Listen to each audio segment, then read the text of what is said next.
यार तुम लोगों के देखो बोर्ड्स एग्जाम्स आने वाले हैं और आज ना एक बड़ा ही इंटरेस्टिंग सा मैंने आप लोगों के लिए वीडियो बनाया। खैर थंबनेल से आपको समझ में आ गया होगा। तो ये लिटरली एक रियल इंसिडेंट्स पर बेस्ड बात बताने वाला हूँ। 2022 बैच में मेरे दो स्टूडेंट्स थे जब मैं एक ऑनलाइन प्लेटफॉर्म पर पढ़ाता था। एंड दोनों ने पूरे साल भर एग्जैक्टली सेम तरीके से प्रिपरेशन करी। एंड दोनों ही पढ़ने में बहुत अच्छे थे। लेकिन दोनों स्टूडेंट्स का जब रिजल्ट आया तो एक जो स्टूडेंट था उसका आया केमिस्ट्री के अंदर 96% मार्क्स और ओवरऑल उसका जो परसेंटेज था वो था 94। और जो दूसरा स्टूडेंट था जो पढ़ने में इक्वली बराबर था उसका केमिस्ट्री में मार्क्स आया 83 और उसका परसेंटेज बना 76। तो मैं बहुत शॉक था कि ऐसा क्यों हुआ। तो और जब हमने बोर्ड एग्जाम से उसकी कॉपी मंगाई तो कॉपी के अंदर एक ही प्रॉब्लम मेरे सामने नजर आई, वो था उसका पेपर प्रेजेंटेशन। एक्चुअली उसने ठीक तरीके से बोर्ड एग्जाम्स में पेपर प्रेजेंट नहीं किया और हमें बहुत मशक्कत करनी पड़ी।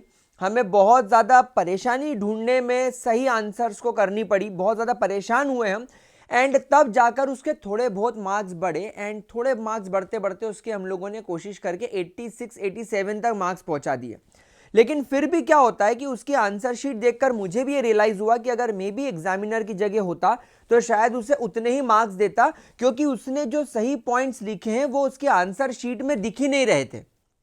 और किसी भी बोर्ड एग्जामिनर के पास में आंसर शीट चेक करते वक्त इतना टाइम नहीं होता कि वो बहुत अच्छे तरीके से एक एक लाइन पढ़ के आपके आंसर्स को देखे, आपकी हैंडराइटिंग को समझे, क्योंकि उसे ऑलरेडी बहुत सारी आंसर शीट्स चेक करनी होती है। ऑलरेडी वो लोग बहुत प्रेशर में होते हैं।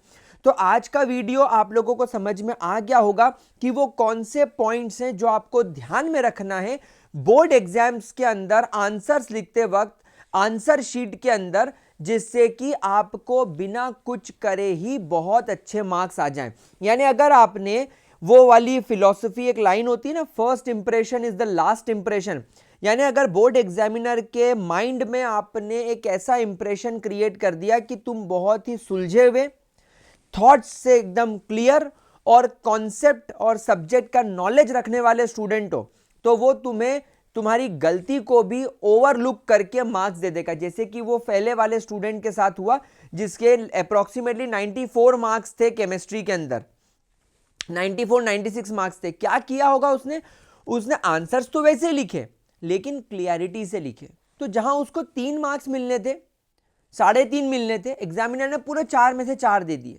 जहां 5 में से उसको 3.5 या 4 आने थे, एग्जामिनर ने उसको 4.5 दे दिए। तो ये जो आधे आधे नंबर का जो कॉन्सेप्ट खेल रहा था ना, वो इसी वजह से उसके मार्क्स बढ़ गए।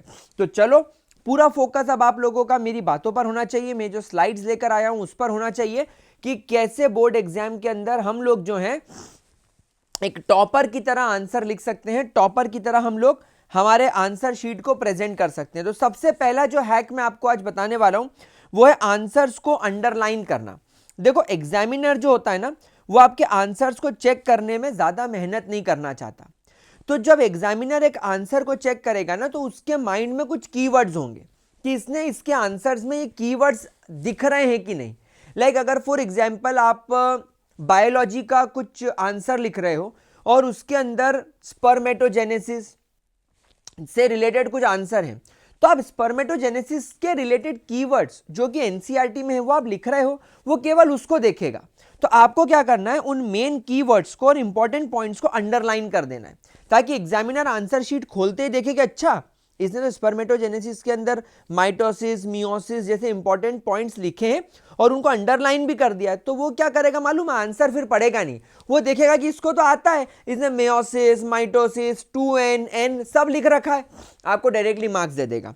तो हमेशा ध्यान रखना, एग्जामिनर को कॉपी चेक करना जितना आसान बना दोगे उसके लिए, वो आपको उतने ज्यादा मार्क्स देगा।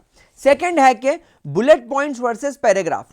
ये जो स्टूडेंट जिसका मैंने आपको एग्जांपल दिया ना, जो बेचारा 74% पर अटक गया था, उसने फिजिक्स, बायोलॉजी और केमिस्ट्री के अंदर क्या किया, उसने सारे आंसर्स पैराग्राफ में लिखे और वही जो स्टूडेंट जिसने की सेम लेवल पर मेहनत करी थी और उसका ओवरऑल 90% के ऊपर 94 तक पहुंच गया था, वो क्या करता था, वो बुलेट पॉइंट्स में आंसर लिखता था।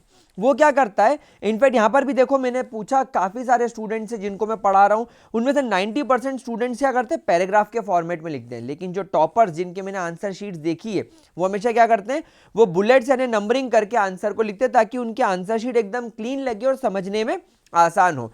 हमेशा ध्यान रखना, अगर आपको ऐसा लग रहा है कि यार पैराग्राफ लिखना जरूरी है, तो पैराग्राफ 2-3 लाइन के बाद में आप एक ब्रेक दे दो, यानी अपनी आंसर शीट एकदम सुंदर बनाओ।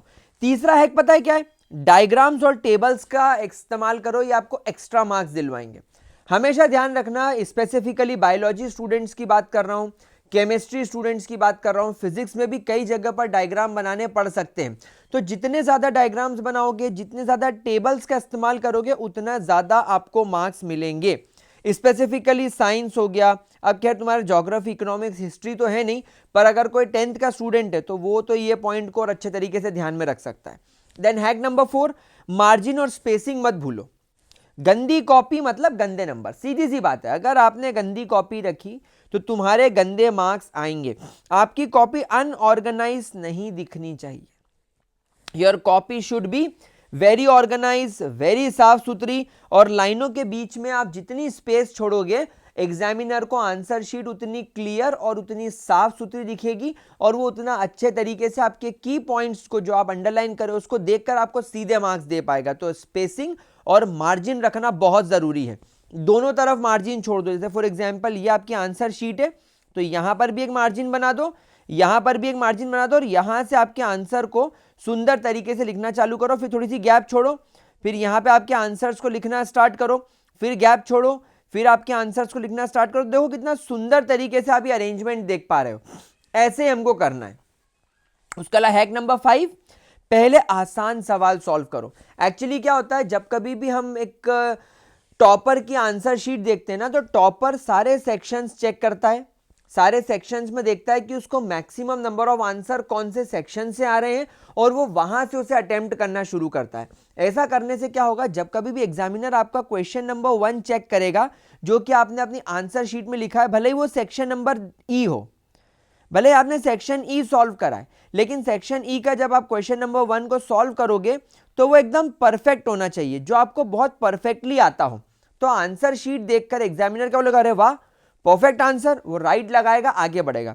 फिर आपका अगला क्वेश्चन देखेगा, आपने उसका आंसर भी एकदम परफेक्टली लिखा है, तो वो उसमें भी आपको गुड बोल के आगे बढ़ जाएगा। लेकिन अगर आपने एक ऐसा सेक्शन अटेम्प्ट कर लिया जिसमें पहला क्वेश्चन आपने लिख दिया, दूसरे क्वेश्चन में आप कंफ्यूज हो गए, गलत हो गया, तो एग्जामिनर बोलेगा अबे पेपर चालू करते ही गलत जवाब, यानी कि इसको ठीक से केमिस्ट्री का, फिजिक्स का, यानी उसके सब्जेक्ट का नॉलेज नहीं है। और फिर वो आपको शक की निगाहों से देखेगा और फिर आपको अच्छे मार्क्स नहीं देगा। और जहां आपको मार्क्स मिल सकते हैं, जहां सॉफ्ट कॉर्नर के बेसिस पर मार्क्स मिल सकते हैं कि चलो यार इतनी सी तो मिस्टेक है, पूरे 5 नंबर दे देता हूं, वहां वो आपको 4.5 ही देगा। ये बात ध्यान रखना। उसके बाद इंट्रोडक्शन और कंक्लूजन से नंबर बढ़ाओ। मतलब एक एग्जाम्पल मैं आपको बताता हूं। मान लीजिए आपने केमिस्ट्री के अंदर आपको सवाल आया फर्स्ट ऑर्डर रिएक्शन के ऊपर, या लेट्स इमेजिन आपको सवाल आया राउल्ट्स लॉ के ऊपर। तो आप क्या करो, राउल्ट्स लॉ का जो आप आंसर लिख रहे हो उसमें पहले थोड़ा सा इंट्रोडक्शन में डाल दो कि भाई what is Raoult's law, Raoult's law क्या है।